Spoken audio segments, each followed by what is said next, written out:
नमस्कार दोस्तों, कैसे हैं आप लोग। 20 फरवरी 2023 के एडिटोरियल डिस्कशन में आपका स्वागत है। ये डेली न्यूज़ यहाँ पे लिखा हुआ है, लेकिन डेली न्यूज़ आपके लिए विनी सर अपलोड कर चुके हैं। अभी एडिटोरियल में लेके आ रहा हूँ, थोड़ा लेट हो गया था। एक्चुअली में विनी सर को एडिटोरियल अपलोड करना था, वो कर नहीं पाए किसी वजह से, तो यहाँ पे मैं एडिटोरियल आपके लिए लेके आया हूँ। यहाँ पे बेसिकली 6 आर्टिकल्स हैं। डिस्क्वालिफिकेशन ऑफ अ पॉलिटिशियन, उसके बाद the picture of Islam that is quite different. अभी रिसेंटली ओवरऑल एक मुस्लिम ऑर्गेनाइजेशन ने पहली बार कास्ट बेसिस पे मुस्लिम्स को रिजर्वेशन देने की बात की गई, तो ये अपने आप में हिस्ट्री में एक बहुत बड़ी चीज़ है। इसके बारे में बात करेंगे। क्यों बीजेपी कास्ट सर्वे कंडक्ट नहीं कराना चाहती बिहार में या पूरे इंडिया में, इसके बारे में यहाँ पे बात करेंगे। एक व्यू पॉइंट दिया हुआ है। क्या डेवलपमेंट के साथ ग्रीनरी को भी बढ़ाया जा सकता है, ओवरऑल हमारे फॉरेस्ट कवर को बढ़ाया जा सकता है।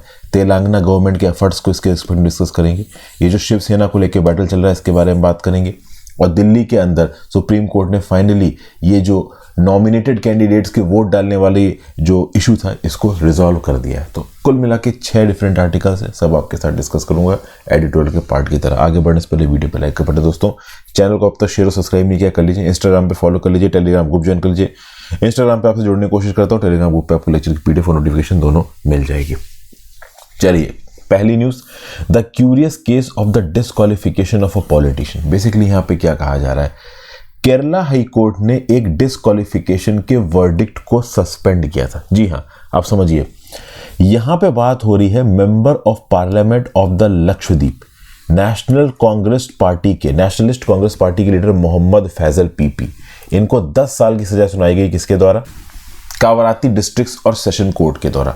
और आपको पता होना चाहिए, रिप्रेजेंटेशन ऑफ पीपल एक्ट के हिसाब से अगर आपको 2 साल से ज्यादा का क्रिमिनल कन्विक्शन हो रहा है, तो ओवरऑल आप तुरंत डिस्क्वालीफाई हो जाओगे to be a member of the state legislative assembly, या फिर आप कह लो पार्लियामेंट, लोकसभा राज्यसभा। तो ओवरऑल मोहम्मद फैजल पीपी को 10 साल की जेल की सजा हुई और इनको डिस्क्वालीफाई कर दिया गया as a member of a Lok Sabha. लेकिन इनके डिस्क्वालिफिकेशन के वर्डिक्ट को, जो कि कावराती डिस्ट्रिक्ट और सेशन कोर्ट ने दिया था, उसको सस्पेंड कर दिया केरला हाई कोर्ट में, जो कि यहाँ पे Mohammed Faizal PP Kerala high court में चले गए थे। अब मैं आपको यहाँ पे टाइमलाइन बताने की कोशिश करता हूँ। और ये जो डिस्क्वालिफिकेशन होता है यहाँ पे कोर्ट्स के द्वारा, ये कोई बहुत रेयर नहीं है। रिसेंटली अगर आप देखो तो उत्तर प्रदेश लेजिस्लेटर से तो समाजवादी पार्टी के member of state legislative assembly है अब्दुल्ला आजम खान, इनको भी डिस्क्वालीफाई किया गया 1 हफ्ते पहले।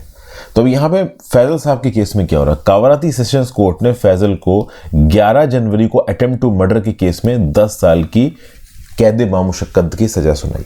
अब जैसे ही 10 साल की सजा सुनाई, ऑब्वियस सी बात है, ही इज नॉट फिट और he is not eligible to be a member of the Lok Sabha. ये कहां लिखा है? तो ये लिखा है रिप्रेजेंटेशन ऑफ पीपल एक्ट 1951 के अंदर। ठीक है भाई। तो कावराती सेशंस कोर्ट ने सजा कब सुनाई? 11 जनवरी को। और उसके 2 दिन बाद 13 जनवरी को लोकसभा ने यह अनाउंस किया कि mister Faizal has been disqualified as being a member of parliament of the Lok Sabha. ठीक है भाई, with effect from the date of conviction, मतलब जिस दिन कन्विक्शन हुआ, मिलॉर्ड करके फैजल साहब को ऑर्डर दिया कोर्ट ने कि हाँ भाई ये गिल्टी है, इनको 10 साल सजा सुनाई जा रही है। From that day his appointment और his membership as a Lok Sabha member is stand cancelled, ऐसा बोल दिया 13 जनवरी को लोकसभा में। अब ऑब्वियसली बात है, सीट खाली होगी लोकसभा में, क्योंकि इनको लोकसभा से हटा दिया गया। लोकसभा से सीट खाली हो गई तो उसके ऊपर होंगे बाई इलेक्शन, नया इलेक्शन डाल के एक नया कैंडिडेट चुनना है। इलेक्शन कमीशन ऑफ इंडिया ने डिसाइड किया कि बाई इलेक्शन होगा 27 फरवरी को, और इस बाई इलेक्शन का फॉर्मल नोटिस जारी होगा 31 जनवरी को। लेकिन इस बीच पे फैजल साहब चले गए केरला हाई कोर्ट और अपने कन्विक्शन पे उन्होंने एक स्टे ले लिया केरला हाई कोर्ट से। 25 जनवरी को ओवरऑल देखो, जो कन्विक्शन और सेंटेंस था 10 साल का, उसके ऊपर स्टे लगा दिया। ओवरऑल कह लो उसको सस्पेंड करवा दिया 25 जनवरी को। मतलब जो कावराती सेशंस कोर्ट ने 10 साल की सजा दी थी फैजल को, उसको अभी के लिए अपील के चलते, फैजल की अपील के चलते केरला हाई कोर्ट ने रोक दिया। ठीक है। अब यहां पे ओवरऑल एक लीगल टसल शुरू हो गया। 11 जनवरी को कावराती हाई कोर्ट ने, सेशंस कोर्ट ने बोला कि मिस्टर फैजल इज रिस्पॉन्सिबल, हम इनको 10 साल की सजा सुनाते हैं। 13 जनवरी को ये लोकसभा से डिस्क्वालीफाई हो जाते हैं, इनकी सीट खाली हो जाती है और नई सीटों के इलेक्शंस को नोटिफाई कर दिया जाता है। अब केरला हाई कोर्ट बोल रही 25 जनवरी को कि नहीं भाई, जो इनका कन्विक्शन था हम इसको अभी के लिए सस्पेंड करते हैं, अपील प्रोसेस जारी है। तो क्या ओवरऑल अब यहाँ पे जो इलेक्शन कमीशन ऑफ इंडिया ने फरवरी में बाई इलेक्शन घोषणा की थी वो बाई इलेक्शन नहीं होगा? अभी के लिए जो बाई इलेक्शंस थे 30 जनवरी को इलेक्शन कमीशन ऑफ इंडिया ने डेफर कर दिए, आगे की तरफ बढ़ा दिया। अभी एक बड़ा ही इंपॉर्टेंट लीगल क्वेश्चन हमारे सामने आके खड़ा हुआ है। सबसे बड़ा क्वेश्चन तो ये उठता है कि अगर केरला सेशंस कोर्ट ने मी लॉर्ड करके 10 साल की जेल की सजा सुनाई थी, इसको अभी के लिए केरला की हाईकोर्ट ने रोक क्यों दिया? तो केरला की हाईकोर्ट का बोलना है कि भाई देखिए, इस कन्विक्शन की कीमत देश के लोगों को चुकानी पड़ेगी। कैसे देश के लोगों को चुकानी पड़ेगी? तो देखिए, बाई इलेक्शन होगा एक पार्लियामेंट्री सीट पे, तो वहां पे खर्चा होगा। जब तक वो बाई इलेक्शन का रिजल्ट वगैरह निकल के आएगा, बाकी चीजें होंगी, तब तक डेवलपमेंटल एक्टिविटीज लक्षद्वीप में कुछ हफ्तों के लिए रुक जाएंगी। और जो नया कैंडिडेट यहां पे चुन के आएगा, तो 2024 के जो इलेक्शंस हैं तब तक उसको केवल 15 महीने मिलेंगे काम करने के लिए।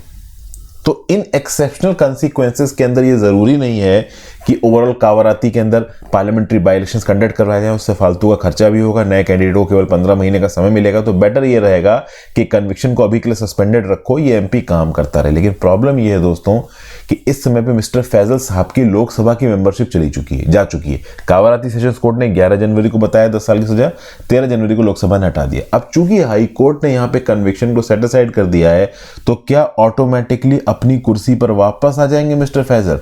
तो देखिए, ये यहाँ पे नहीं हो रहा है। ये एक अपने आप में बहुत बड़ा, आप कह लो, कंफ्यूज कर देने वाला क्वेश्चन है लीगल सर्कल्स में। अगर आप देखो तो मेंबर ऑफ पार्लियामेंट के डिस्क्वालिफिकेशन की कंडीशंस दे रखी हैं आर्टिकल 102 ऑफ द कॉन्स्टिट्यूशन के अंदर। ये क्या बोलता है? It specifies that a person shall be disqualified from contesting elections and being a member of parliament under certain conditions. Conditions क्या है? कि भैया उसके पास ऑफिट ऑफ प्रॉफिट नहीं होना चाहिए, अगर है तो हटाया जा सकता है। अनसाउंड माइंड या इंसॉल्वेंट है तो हटाया जा सकता है। ओके, नई कंडीशंस यहां पे पार्लियामेंट लेके आ सकती है ओवरऑल डिस्क्वालिफिकेशन के लिए। रिप्रेजेंटेशन ऑफ पीपल एक्ट 1951 में साफ साफ लिखा हुआ है कि अगर किसी को 2 साल से ज्यादा की जेल की सजा हुई है मिलॉर्ड करके, तो ओवरऑल इमीडिएट डिस्क्वालिफिकेशन तो हो ही जाएगा। उसके साथ साथ सजा पूरा करने की, मतलब मान लो 2 साल की सजा हुई, तो 2 साल की सजा पूरा करने के बाद 6 साल तक वो और इलेक्शन नहीं लड़ सकता। लेकिन यहाँ पे एक एक्सेप्शन है। रिप्रेजेंटेशन ऑफ पीपल एक्ट 1951 में एक एक्सेप्शन है। एक्सेप्शन क्या है? 2 तरीके के मेंबर्स होते हैं। एक तो होता है प्रोस्पेक्टिव कैंडिडेट जो चुनाव लड़ रहा है, एक होता है जो ऑटोमेटिकली चुनाव लड़के जीत के कुर्सी पर बैठा है। तो एक होता है सिटिंग लेजिस्लेटर, एक होता है प्रोस्पेक्टिव लेजिस्लेटर, मतलब कि वो चुनाव लड़ रहा है, हो सकता है जीत के बन जाए लेजिस्लेटर, और एक होता है सिटिंग लेजिस्लेटर। तो अभी के लिए रिप्रेजेंटेशन ऑफ पीपल एक्ट 1951 क्या बोलता है कि अगर कोई इलेक्शन लड़ रहा है और लड़ते समय या फिर लड़ने वाला है, उसको ओवरऑल क्रिमिनल सजा हो जाती है, 2 साल से ज्यादा की जेल के लिए उसको कन्वर्ट कर दिया जाता है, तो उसको 3 महीने तक अपील फाइल करने की सुविधा नहीं मिलेगी। लेकिन अगर कोई सिटिंग लेजिस्लेटर है जो ऑलरेडी एमएलए है या एमपी है, उसको 2 साल या 2 साल से ज्यादा का कन्विक्शन होता है, तो उस केस में उस सिटिंग एमएलए या एमपी के पास 3 महीने का टाइम पीरियड होगा कि वो अपने कन्विक्शन के अगेंस्ट अपील फाइल कर सकता है। अब ओवरऑल यहां पे एक डिफरेंशिएशन आ गया, एक इनइक्वालिटी आ गई। किसके किसके बीच में? प्रोस्पेक्टिव लेजिस्लेटर और सिटिंग लेजिस्लेटर के बीच में। प्रोस्पेक्टिव लेजिस्लेटर मतलब वो जो इलेक्शन लड़ने वाला है, लड़के आगे मेंबर बनना चाहता है, और सिटिंग लेजिस्लेटर मतलब जो ऑलरेडी एमएलए या एमपी है। कॉन्स्टिट्यूशन बेंच बैठी सुप्रीम कोर्ट की 2005 में, केस का नाम था के प्रभाकरन वर्सेस पी जयराजन। उसने इस पर्टिकुलर 2005 की कॉन्स्टिट्यूशन बेंच सुप्रीम कोर्ट ने क्या बोला कि भाई देखिए, ये जो डिफरेंस है प्रोस्पेक्टिव लेजिस्लेटर और सिटिंग लेजिस्लेटर के बीच में, ये डिफरेंस बहुत रीजनेबल है।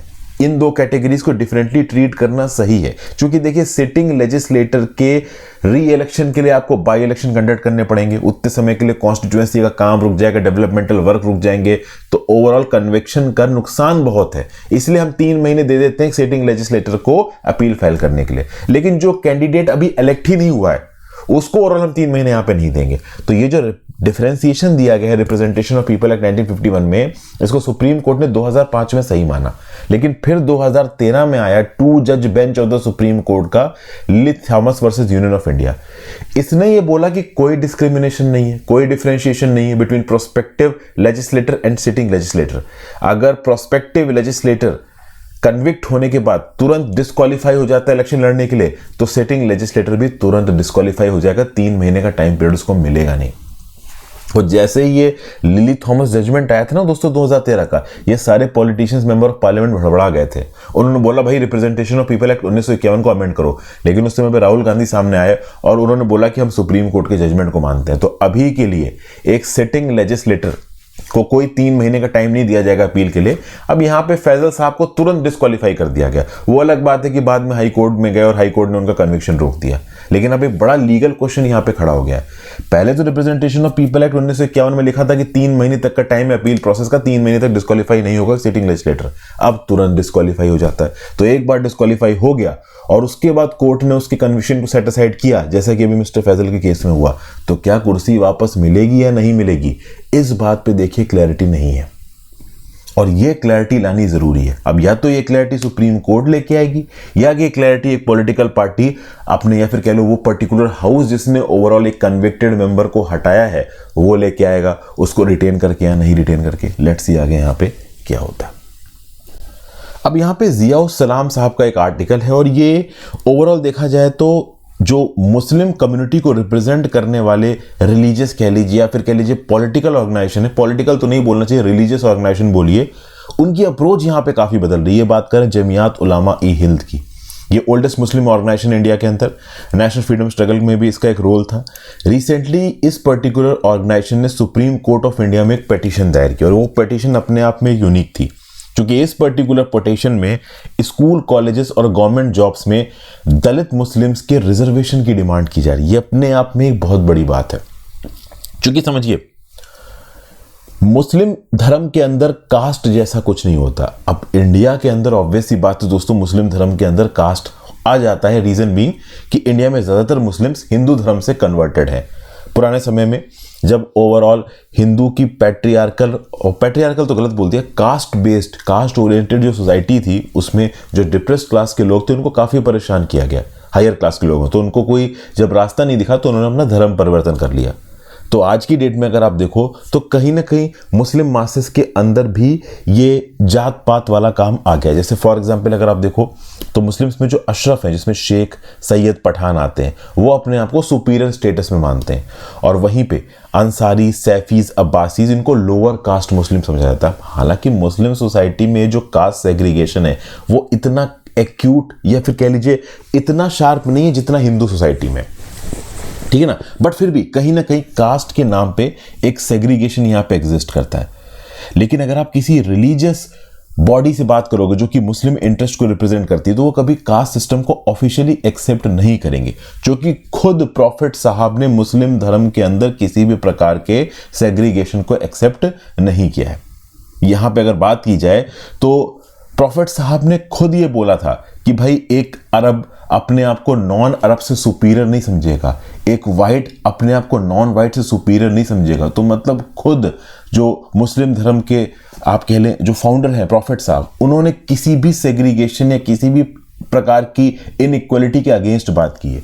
तो वहीं पे इंडिया की एक रिलीजियस बॉडी सामने आ रही, मुस्लिम रिलीजियस बॉडी, और वो कहीं ना कहीं कास्ट सिस्टम की एग्जिस्टेंस को इंडियन कंटेक्स्ट में मानते हुए ओवरऑल सुप्रीम कोर्ट में पिटीशन फाइल करके दलित मुस्लिम्स के लिए रिजर्वेशन मांग रहे हैं।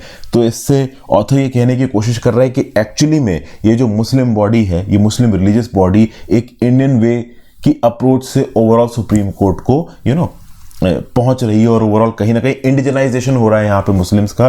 एक मुस्लिम रिलीजियस संगठन का भी यहाँ पे इंडियनाइजेशन हो रहा है, जो कि अपने आप में अगर कास्ट के आधार पर मुस्लिम्स के लिए रिजर्वेशन मांगा जा रहा है सुप्रीम कोर्ट पे, तो मतलब कहीं ना कहीं वो रिलीजियस बॉडी इस बात को मानती है कि मुस्लिम धर्म के अंदर कास्ट सिस्टम प्रेजेंट है, जो कि अपने आप में एक फॉरवर्ड सोच है इस प्रकार की बातों को एक्सेप्ट करना। तो ये सब बातें ओवरऑल यहाँ पे जियाउस सलाम द्वारा बोली गई हैं, और बहुत से आप कह लो रिलीजन से रिलेटेड पॉइंट्स हैं जो कि ओवरऑल अभी कह लीजिए उतने इंपॉर्टेंट नहीं है एग्जाम्स पर्सपेक्टिव से। अगर आप जानना चाहो तो पढ़ सकते हो।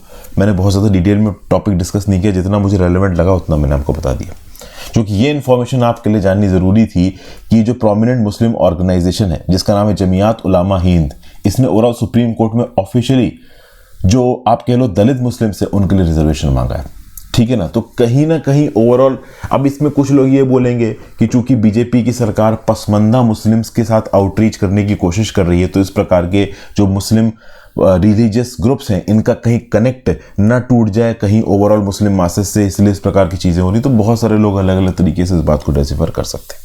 अगली news, why the cast survey in Bihar worries the BJP. Sanjay Kumar साहब CSDS के साथ जुड़े हुए हैं और विशाखा नंदिनी जी ने इस पर्टिकुलर आर्टिकल को लिखा है। ये university of petroleum and engineering sciences, energy sciences Dehradun से ओवरऑल अपनी लॉ कंप्लीट कर रहे हैं। अब देखिए यहाँ पे क्या बोला जा रहा है। देखिए, जनवरी में बिहार ने कास्ट काउंट शुरू किया है। नीतीश कुमार जी की सरकार ने कास्ट सेंसस कंडक्ट करवाया है बिहार के अंदर। अब बहुत सारे लोग बोल रहे हैं कि ये जो पर्टिकुलर कास्ट सेंसस कंडक्ट किया जा रहा है ये पॉलिटिकल गेन्स की वजह से कंडक्ट किया जा रहा है। हो सकता है बात सच हो, क्योंकि लोकसभा के इलेक्शंस अगले 16 महीनों में आने वाले हैं।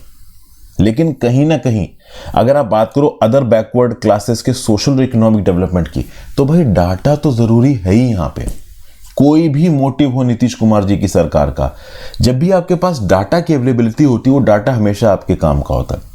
इस डाटा के आधार पर जो अलग अलग पॉलिटिकल पार्टीज होती हैं वो गरीबों के लिए, नीडी लोगों के लिए पॉलिसीज लेके आ सकती हैं, उनके लिए कोटा वगैरह लेके आ सकती हैं, ठीक है ना। ओवरऑल एक कम्युनिटी के क्या हालात हैं, अगर वो हालात के स्टैटिस्टिक्स हमें पता हो तो हम उनके रिस्पेक्ट में एक स्पेसिफिक पॉलिसी यहाँ पे बना सकते हैं। इसमें कोई बुराई नहीं है। तो भाई बिहार की टोटल आबादी में कम से कम ओबीसी का प्रपोर्शन ही पता चल जाएगा इस कास्ट सेंसस से, तो कम से कम ओवरऑल सरकार को पॉलिसी बनाने में आसानी होगी। वैसे देखा जाए तो टेक्निकली इसको सेंसस नहीं बोल सकते, क्योंकि सेंसस कंडक्ट करती है केंद्र की सरकार। तो भले ही बिहार की सरकार यहाँ पे एक ओबीसी सेंसस कंडक्ट कर रही है, जो कि बीजेपी सरकार उतना ज़्यादा इंटरेस्टेड नहीं है कंडक्ट करने में, बट इससे कुछ ज़्यादा नुकसान नहीं होगा। इसकी एक वजह और ये बताई जा रही है कि देखिए, जब भी कुछ टेक्निकल वर्ड्स की बात होती है तो उन टेक्निकल वर्ड्स में ये पता करना जरूरी होता है कि उन टेक्निकल वर्ड्स की एग्जैक्ट डेफिनेशन क्या है। जैसे अगर आप बोलो किसी को यंग बोलो या किसी को ओल्ड बोलो, तो आपके लिए यंग की परिभाषा क्या है? एक 10 साल से कम का इंसान भी यंग है, एक 18 साल से कम का इंसान भी यंग है। उसी प्रकार से ओल्ड बोलो तो 60 साल से ज़्यादा का आदमी भी ओल्ड है और 80 से ज़्यादा साल का आदमी भी ओल्ड है। तो इसीलिए किसी भी पर्टिकुलर ओवरऑल कम्युनिटी या ग्रुप के रिस्पेक्ट में अगर हमारे पास एग्जैक्ट स्टैटिस्टिक्स हो तो चीज़ें थोड़ी सी आसान हो जाती हैं। ओके, अब ओवरऑल नीतीश कुमार जी की बात की जाए तो क्या नीतीश कुमार जी कास्ट सेंसस के सपोर्ट में शुरू से हैं? तो जी हाँ, नेशनल डेमोक्रेटिक अलायंस के अंदर जब इस बात के ऊपर डिबेट किया गया कि कास्ट सेंसस कंडक्ट होनी चाहिए नहीं होनी चाहिए, उस समय पे एनडीए का हिस्सा था नीतीश कुमार साहब, तो एनडीए ने डिसाइड किया नहीं होना चाहिए, लेकिन नीतीश कुमार साहब ने ओपनली बोला था कि नहीं भाई, कास्ट सेंसस कंडक्ट कराना जरूरी है। तो बिहार के अंदर चूंकि वो सीएम है तो उन्होंने कास्ट सेंसस का पहला फेज जनवरी में करवा दिया है और मई में पूरी एंटायर एक्सरसाइज कंप्लीट होगी। उसकी रिपोर्ट कब तक निकल के आती है वो हम आगे देखेंगे। तो अभी के लिए जनता दल यूनाइटेड और राष्ट्रीय जनता दल जो कि लालू यादव की सरकार है, उसका जो गठबंधन है वो कहीं ना कहीं ओबीसी से रिलेटेड जो कास्ट सेंसस में डाटा निकल के आएगा और उसके बाद जिससे उनकी सोशल और इकोनॉमिक बैकवर्डनेस पता चलेगी, तो उसके रिस्पेक्ट में आप कह लो कोऑर्डिनेटेड पॉलिसी बना के कहीं ना कहीं एक इकोनॉमिक डेवलपमेंट के थ्रू अपना वोट बैंक खींचने की बात कर रहे हैं। बट इसमें कोई बुराई नहीं है। अगर आप ओवरऑल किसी सर्वे के बेसिस पे किसी पर्टिकुलर कह लीजिए कम्युनिटी का या फिर किसी पर्टिकुलर ओवरऑल पॉपुलेशन के एग्जैक्ट इकोनॉमिक और डेवलपमेंटल इंडिकेटर पता कर सकते हो तो वो नो डाउट लॉन्ग टर्म में यूजफुल ही होता है। और अगर बिहार में एक्सरसाइज सक्सेसफुल होती है तो यूपी में समाजवादी पार्टी, ठीक है ना, उड़ीसा में बीजू जनता दल, वहाँ पे कहीं ना कहीं ये इंप्लीमेंट किया जाएगा। अब बात की जा रही है बीजेपी सरकार की। बीजेपी सरकार के रिस्पेक्ट में क्वेश्चन उठाया जा रहा है कि भाई बीजेपी की सरकार यहाँ पे कास्ट सेंसस के फेवर में नहीं दिख रही, तो ऐसा क्यों? तो देखिए, अगर देखा जाए 2019 के लोकसभा इलेक्शन में बीजेपी को 44% ओबीसी वोट्स मिले, जबकि अगर आप 2009 का लोकसभा इलेक्शन देखोगे तो बीजेपी को केवल 22% वोट्स मिले थे। तो ओवरऑल कहीं ना कहीं अगर आप देखो, अगर ओवरऑल बीजेपी को ओबीसी वोट्स मिल रहे हैं तो यहाँ पे कास्ट सेंसस कंडक्ट करवाने में प्रॉब्लम क्या है? तो बहुत सारे लोग बोल रहे हैं कि बीजेपी को इस बात का डर है कि मंडल पॉलिटिक्स शुरू हो जाएगी, क्योंकि जब एग्जैक्ट प्रपोर्शन ओबीसी का निकल के आएगा, मान लो 45% निकल के आता है, तो उस केस में ये बोला जाएगा कि ओबीसी का रिजर्वेशन आप 27% से बढ़ा के 45% करो, तो रिजर्वेशन की होड़ शुरू हो जाएगी। आज के डेवलप्ड इंडिया के अंदर जहां पे हमें कोशिश करनी चाहिए कि सोशल इक्वालिटी और रिजर्वेशन खत्म हो, वहां पे और रिजर्वेशन की डिमांड होने लगेगी, तो ये डिफीटिंग हो जाएगा। लेकिन ओवरऑल कहीं ना कहीं बीजेपी को समझना पड़ेगा कि इस कास्ट सेंसस से बहुत सारी अच्छी चीजें भी होंगी, तो ओवरऑल रिजर्वेशन के डर से या किसी और डर से आप कास्ट सेंसस कंडक्ट ही ना करो, वो एक सही अप्रोच नहीं है। नेक्स्ट, तेलंगाना की सरकार के ग्रीन इनिशिएटिव्स की बात की जा रही है। तो एक क्वेश्चन के फॉर्म में यह आर्टिकल शुरू किया जा रहा है कि भाई एक ही समय पे क्या अर्बन ग्रोथ भी बढ़ सकती है? और क्या एक्सपेंशन ऑफ ग्रीन कवर भी हो सकता है? आज की डेट में अर्बन ग्रोथ के बढ़ने का मतलब क्या है कि भाई बड़े बड़े शहर बनाना, अब उन शहरों को बनाने के लिए आपको पेड़ काटने पड़ेंगे। तो ग्रीन कवर भी एक तरफ पे बढ़े, साथ साथ अर्बन ग्रोथ भी हो, जो कि डिपेंडेंट है बहुत सारे ऐसे सेक्टर्स के लिए जिस पे फॉरेस्ट्स वगैरह को काटना पड़ता है, जैसे फॉर एग्जांपल माइनिंग। माइनिंग एक ऐसी चीज़ है जिससे अर्बन ग्रोथ होगी। ओवरऑल आप कह लो खनिज पदार्थों का प्रोड्यूस बढ़ेगा, हमारा इंपोर्ट बिल कम होगा, इंडस्ट्रीज में इनको इस्तेमाल कर सकते हैं, लेकिन उसके लिए जंगल काटने पड़ते हैं क्योंकि उसके नीचे ही खनिज पदार्थ मिलते हैं। तो ऐसे केस में क्या हमारे पास ऐसा कोई एग्जाम्पल है जहां पे हम अर्बन ग्रोथ को भी बढ़ाएं और ग्रीन कवर को भी बढ़ाएं? अब इस कंटेक्स्ट में हम तेलंगाना की बात करते हैं। पिछले 2 सालों में हैदराबाद तेलंगाना के अंदर इंफ्रास्ट्रक्चर का पावर हाउस बन के उभरा है।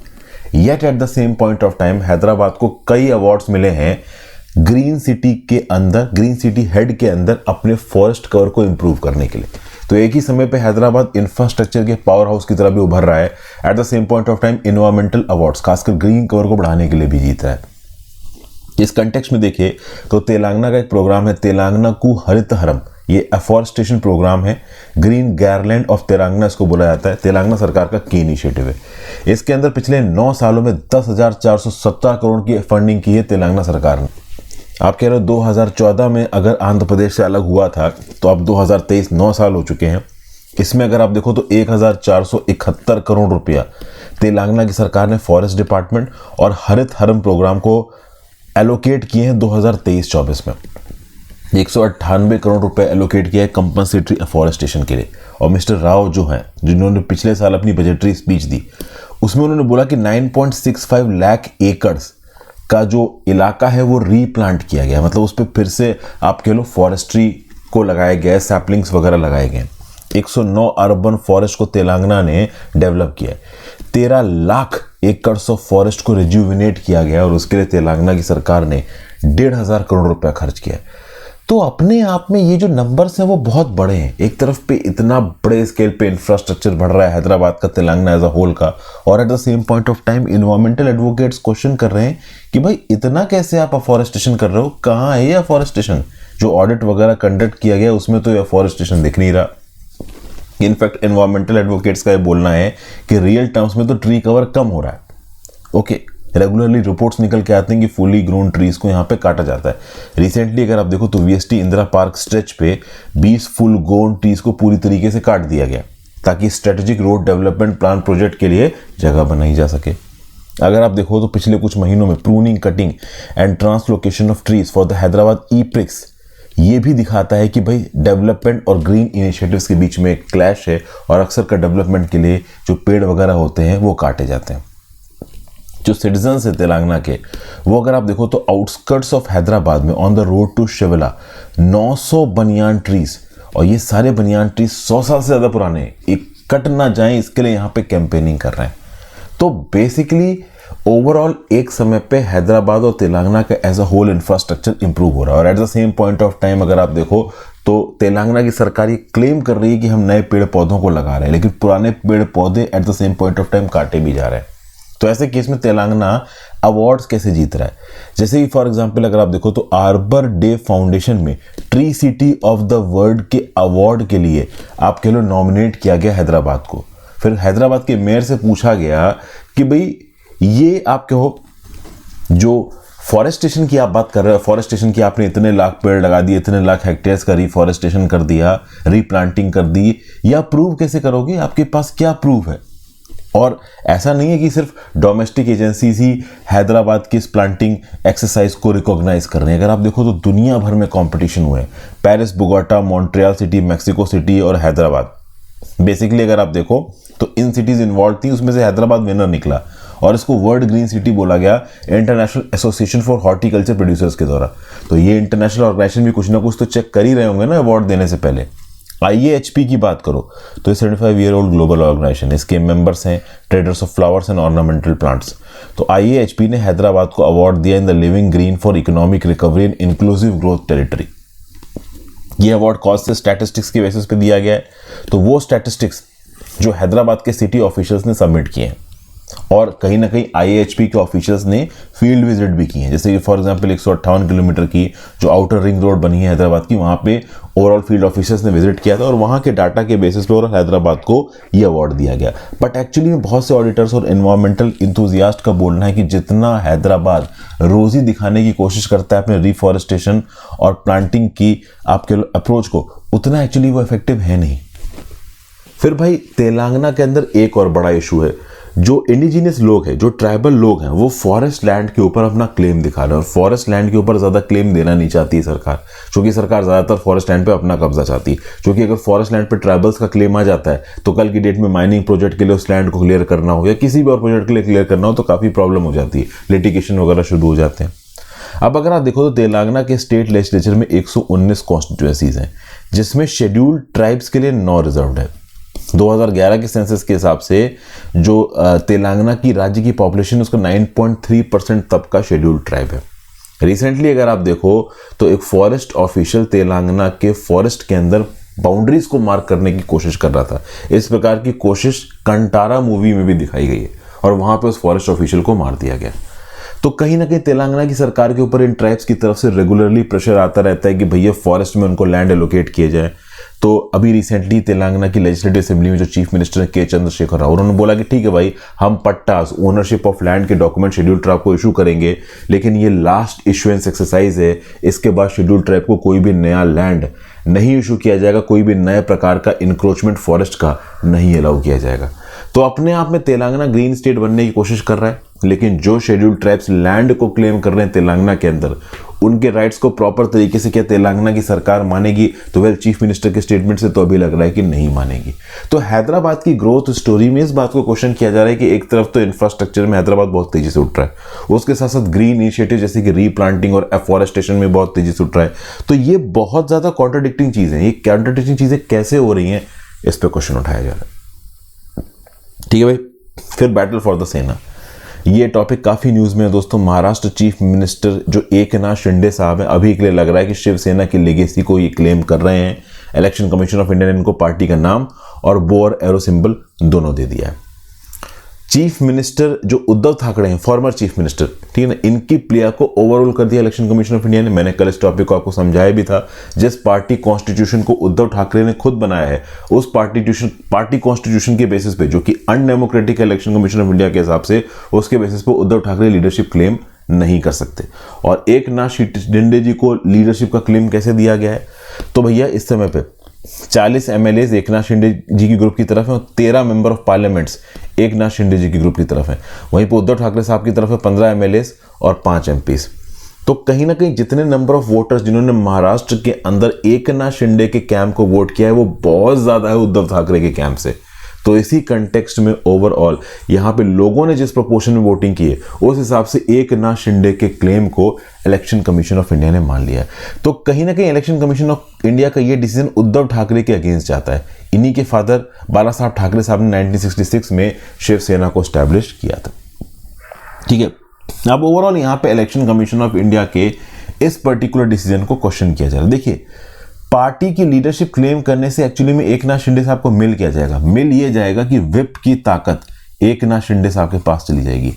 मतलब अब चूंकि एकनाथ शिंदे जी वाला जो फैक्शन रियल शिवसेना है, तो जो एक्चुअली में MLAs और MPs इस समय पे उद्धव ठाकरे साहब को सपोर्ट कर रहे हैं, वो भी अगर ओवरऑल एकनाथ शिंदे जी बोलते हैं कि इस पर्टिकुलर पॉलिसी में पॉजिटिव वोट करो, नेगेटिव वोट करो, तो उनको मानना पड़ेगा, क्योंकि विप अब ऑफिशियली एकनाथ शिंदे साहब के हाथ में आ चुकी है। लेकिन क्वेश्चन ये है कि ओवरऑल जिस प्रकार से महाराष्ट्र के गवर्नर ने यहाँ पे एक्ट किया, जिस प्रकार से सरकार यहाँ पे बदली गई, इस बात को लेके उद्धव ठाकरे साहब के फैक्शन ने ऑलरेडी सुप्रीम कोर्ट के अंदर एक पिटीशन डाल दी है और सुप्रीम कोर्ट जल्दी ही इसके ऊपर सुनवाई शुरू करने वाला है। तो election commission of India supreme court के फाइनल डिसीजन का इंतजार कर लेता और उसके बाद अपना ये वर्डिक्ट देता कि हाँ भाई पार्टी एकनाथ शिंदे साहब की है, तो ज्यादा ठीक रहता, बट वो यहाँ पे नहीं हुआ।